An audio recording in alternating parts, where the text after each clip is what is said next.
Благодарам. Јас сум Моника Зајкова, председничка во собранието. На почетокот да поздравам што произлезе оваа иницијатива.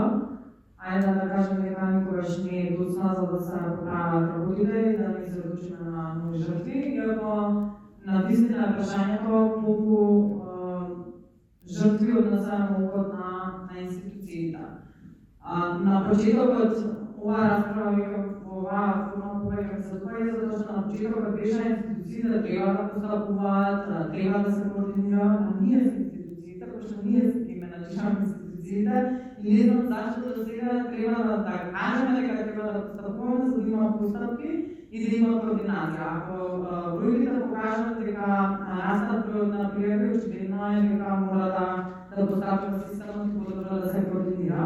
Се согласувам со она што покажа професорката дека жртвата може да постои насилство, но државата не сме да постои насилството, затоа што многу луѓе, не само жени, туку и мажи, се срамат да го пријават насилството. Особено кога мажите од егото е срамат, но жените гледаме како да завршува. Бројките на жени се многу поголеми.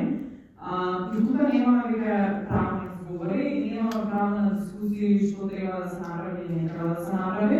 Мојот предлог, кој што сакам да ви заклучуците, е да се спроведе надзорна расправа, мора конкретно да се знае кој во системот потребно, затоа што личната одговорност мора да практикуваме. Доста веќе само ги анализираме системот или институциите, точно се знае кој во системот и кој во институција не е постапувал и што предмети во вилога и тој треба наистина да сноси одговорност за пропустите. Затоа барам таа надзорна расправа да биде во собранието, каде што сите и ќе може да слушаме зашто одредени предмети не се постапувал. Во последните случаи, не само во случајот што се случи со Вокаркош, но и во случаите со сиријскиот убиец, значи апсолутно не може жртва да бива следени и никој да не реагира, зашто? Затоа што тој таму бил непреснат.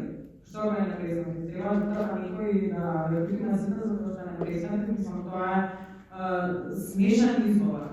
На 1 април 2025 поднесот и закон со кој што барам да се воведе електронска наредба. Јас мислам дека тоа не е нешто невозможно, да се воведе така електронска наредба, која што ги следи ќе носат строителите, на жртвата ќе алармира кој строителот е во нека непосредна близина, затоа што постојат такви наредби, пошто се користат во системот на пробација, може да се стават тука во превентивна функција. Јас верувам дека ако тогаш го усвоиме закон, дека може да ќе спречат дел од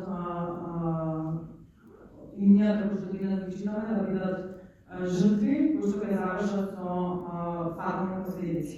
Слушаме дека да се изрекуваат привремени мерки, но дали никој следи колку тие привремени мерки се почитуваат.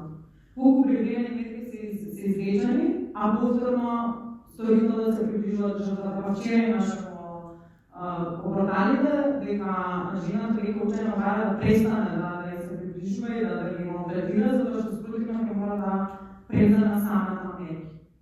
Мора да се признаме дека државата е како потврди и дека крајно време е веќе да не се собираме само на таа дискусија која што кажуваме што треба, туку од денеска кога излеземе од тука да наистина се преземат конкретни чекори, да се утврдуваат дека конкретни